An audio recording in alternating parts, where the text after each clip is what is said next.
Hello and welcome to the Artist Ascender Challenge. This is the B side, which is the creative. We're going to be applying all of the work we did on those lines to create something that is very line art based. So what you saw just there is the final image that we're going to be ending up with and the types of lines that I decided to go with after designing the assignment and doing some practice of my own. You are perfectly free in this creative portion to work however you wish. In my case, I'm going to be using a very, very rough and gray sketch.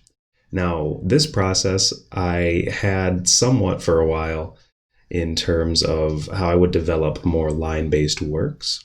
And it works really nicely simply because there's a lot of freedom in the sketchy phase. If you're a complete beginner, I usually don't recommend doing a lot of this level of sketchiness just because it can create bad habits for your finals. However, if you've been doing this a while and you're very accustomed to cleaning up your work, then I think that it's a perfectly fine approach. In fact, the reason that I sort of freed myself from it is that when I bought James Jean's books, who is a phenomenal artist who inspires me quite a bit, I saw that his loose sketches, his rough sketches prior to his finals are very, very sketchy.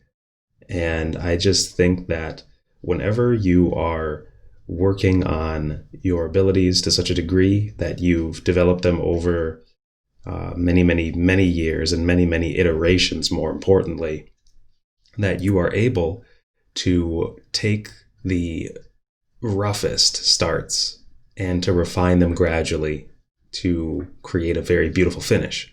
So that's what I'm doing here, is just roughing everything in. You see I laid in a little bit of perspective, which will be one of the Artist Ascender challenges later, so I want you to look out for that. But I am basically just getting the design down. At first it was very feminine, and that was nice. I like to work with women a lot in my artwork just because they give off a certain vibe, or they're able to thematically convey certain ideas better than more masculine concepts. But I decided that in this case, a more masculine, sort of pudgy, rounded, kind of soft mushroom head, more realistic, abstract approach was what I was going to go with, just because I'd been drawing a lot of girls lately anyway. So in this case, it was just a matter of going to Google, looking at a bunch of different mushrooms, and kind of assessing their shapes, remembering them one at a time, and drawing them, sketching them in thereafter. The perspective was used to create the vignette of this interesting little fungus-riddled kind of series of blocks or masonry, just some stone or tile work. So we have a couple different types of materials or textures here, which I'm going to convey in line. And we also have a figure versus some more geometric shapes, some more 90-degree right angle type shapes, which is a nice amount of contrast, really, because if everything were rounded and curved like the Mushroom Man, he wouldn't look very rounded and curved. So I needed some element to balance that area out. Now I'm using Clip Studio Paint because I enjoy the lines for it very, very much. It creates much better line work in my experience than Photoshop. And that is basically why I choose it to work more line heavy. But to be honest, I'm falling more and more in love with it the more that I use it. I have imported numerous Photoshop brushes, and that's what you're seeing me use here in order to work on line work, but also to work on paintings and shape and value work. So you can also look out for some of that in future Artist Ascender challenges, where I will be unveiling even more techniques and processes for tackling different modalities of fundamental art creation, pictorial image making. As far as this guy goes, I was pretty much just chatting with a friend over Discord, and once my sketch was finished, it was time to start lining things up. And you can see I'm being a lot more fastidious. I am Control or Command Zing if the line doesn't come out right initially. And that's something that, of course, is useful in certain dosages. However, it can become very poisonous or toxic to your art very quickly if you're somebody who has the proclivity to control Z sort of ad nauseum. If you can't make any progress, then that's a problem. Or if your art starts stiffening up as a result of your constant control Zing. Sometimes you'll see me opt to erase instead to finesse the line instead of getting rid of it completely. There's a lot of different modalities for approaching your line work. A lot of what I'm doing here is just creating little occlusions as well, small little shadow shapes that help to pop things forward. I'm also using some small marks as well, just kind of like on the torso there to help create more of a textural and appreciable look for the kind of funny, pudgy body that I've embedded some of those interesting sort of whole mushrooms, the mushrooms with kind of porous shapes on them to the chest. You got some of the ones that grow out of trees, and it's basically just trying to use line work to convey all of these different types of mushrooms. Some mushrooms have little gills or little kind of papery, floaty aspects. And I wish I knew more terminology about mycology, but I'm an artist. I haven't studied enough mushrooms, sadly.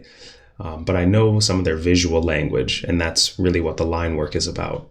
Again, I want to stress that you don't have to do it this way. You don't have to work in the line work modality that you see me using for this particular piece. It was just what called to me at the time for this particular demonstration and assignment. If you were very geometric with your stuff and using a lot of tools and lots of angles, that's fine as well. Or you could do it all by hand, which is what I opted for. The full piece took about 2 hours, not including coloring it, which was approximately a 30-minute process. So 2 hours and 30 minutes total for this guy. You see, I flip the canvas a lot just to check for things. And if I'm unhappy with the way something turns out, I would just be rid of it completely by the eraser. But sometimes I only demo certain parts, demo as in demolish, not demonstration. And it's really helpful to get an idea of when you should keep certain aspects of what you've drawn because they are working and just erase elements that are not, versus just get rid of huge portions of the drawing. This is the part where I almost created an eye, but I figured it would be a little kind of overplayed. Sometimes you want to throw eyes in there, sometimes you don't. It's really about the symbolism and the thematics that you're trying to communicate. And in this case, I wanted something a little more lighthearted, a little more surreal, but also with a sense of humor. So everybody I've shown this to has giggled or laughed the second that they saw it. And that was sort of the intention. You know, he's just sort of a rounded, kind of endomorphic bodied fungus being that's sitting amidst some stonework. And he's got a lot of odd shapes. He's very asymmetrical. And we'll talk more about the design of things in future Artist Ascender episodes, as well as some of the courses that I'll be releasing through the Artist Ascent program.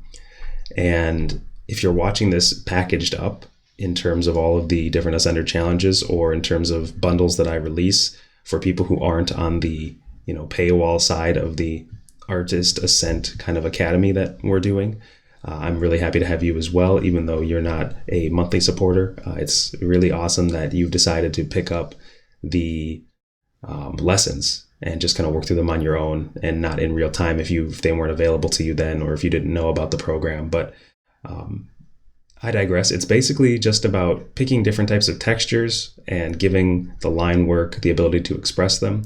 The way that I do that is I think of how thick or thin the lines will need to be.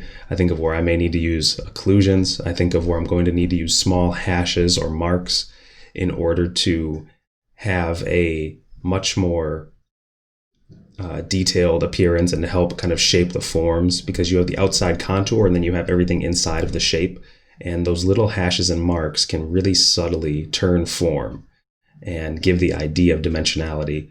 A lot of mushrooms, of course, have gills. They have those very detailed undersides, which for me is just asking to be expressed in line work. So I wanted to keep this demo pretty short just because I know that our attention spans are only so long in today's day and age, and it's best just to see the overview of the process and then to work on your own techniques and to take and cherry pick what you like from it and what you maybe don't resonate with. Just kind of do away with that. Art is such a free and open space, and that's why I love to communicate with it. That's why I love to teach it. That's why I love to do it. And hopefully that is similar for you. It's the synthesis of many ideas, not so much linear and rigid and very, very STEM-like. There's aspects of science and technology and engineering and math in art. And of course, if you're good at those things, please by all means use them in your art. But for many, many artists, it's more about expression and dancing with the muse and all of those other more, I always call them more freeing aspects, but more of those right-brained aspects, those abstract kind of ways of thinking and creating. So as I sort of work, it's pretty much from top to bottom and then kind of scanning from bottom to top, thinking about what types of mushrooms I'd like based on the big shapes I've laid in or sketched in. And I just give myself a lot of free rein. I really try not to edit during the first sketch. I know you saw me go through a lot of iterations. That's where I'm like demolishing the most, but I'm not editing myself in my head, if that makes sense. I'm not censoring myself in regards to where the work is going. I'm really just trying to get a workable first version that I can utilize to completely go and work into something that makes a lot more sense, but I don't want to have every single thing figured out in the initial stages, because then there's no discoveries and surprises along the way, which will really help in an elongated process or a prolonged process. 2.5 hours isn't that long. I sat for maybe 3 sittings to get this done. Sometimes talking with friends, sometimes listening to podcasts, sometimes just doing it in the silence. But it was always about just coming back to these lines, using the same brush, using lots of canvas flipping and lots of patience. And there's a lot of marks and a lot of mark making you can get done over a 2-hour period. Sometimes when I'm working, I will feel overwhelmed because I know that there's a lot more to do, and your brain will be like, there's so much more to do, or gosh, there's a lot more to do here. And at that point, you really just have to shut it off. You don't overthink it. Really don't overthink it. It's anathema to your creative progress. Obviously, we try to work as smart as we can, but when we're doing a lot of things by hand, when we're being creative, you just have to trust the process. You really have to have a lot of faith and trust that it is going to turn out fine and that the time is going to pass anyway. So you may as well sit down and enjoy yourself and create from a place of peace. Now, it's not that I always feel great when I'm sitting down and working on line work or paintings or longer pieces for that matter. Oftentimes I'll have to get over the initial inertia. And then as I'm making more lines, as things start to warm up, then I can really feel like more of a generator, more of an engine. And it's like the cylinders start firing and the creativity begins to start flowing. It becomes, a little irksome or a little bothersome to be working on it, to more fun, more relaxing, more magical, more of a flow state. So if you find that, okay, well, you just finish one part of it, like maybe the figure, and then you have this whole big vignette to kind of create in terms of this, full setting that you're creating. I'm not drawing a full background, of course. It's a vignette. It's a small idea of what the rest of it would look like, but it's really there for compositional and contextual purposes. All things that I will cover more in depth as we work our way through the Ascent Academy. There's also some of this stuff I've already covered in the beginner drawing course or in the Art Maxian bundle, if you're interested in that, all of which can be found at thebeginnerdrawingcourse.com. Just continue to work through all of these little mental blocks that you're having and give yourself peace and rest, and just try to trust the process more than anything. Have an attitude of gratitude, because that will take you very, very far. And when I say that, I just mean focus on the things that you enjoy. Focus on the things that you are happy and grateful for. It's not always easy. This is work. So it's okay to put in the work, and it's okay for it to feel like work. That is completely normal. I want to normalize art feeling like work sometimes, because I used to get this idea in my head that if I wasn't completely and utterly mindlessly and overly passionate about something, that it wasn't for me, or I was somehow on the wrong path if it wasn't completely ludic and absolutely just pleasureful beyond all meaning. And of course, there are moments like that, but you can't count on them. You can't bank on those. You can't keep those as the high mark of what's going to make this worth it to you. So just focus on laying down lines. Just focus on moment by moment stuff, little victories, little bits of progress, 1% increments of improvement, because it's the little things that really start to add up and give us that holistic sense of peace and progress. And then once we focus on enough of those little things, once we lay it brick by brick, then we zoom out and see that we've completed a vast portion of it, if not the entire image. And then we develop the habit of doing that, after which the momentum starts to carry you a little bit better every time. Your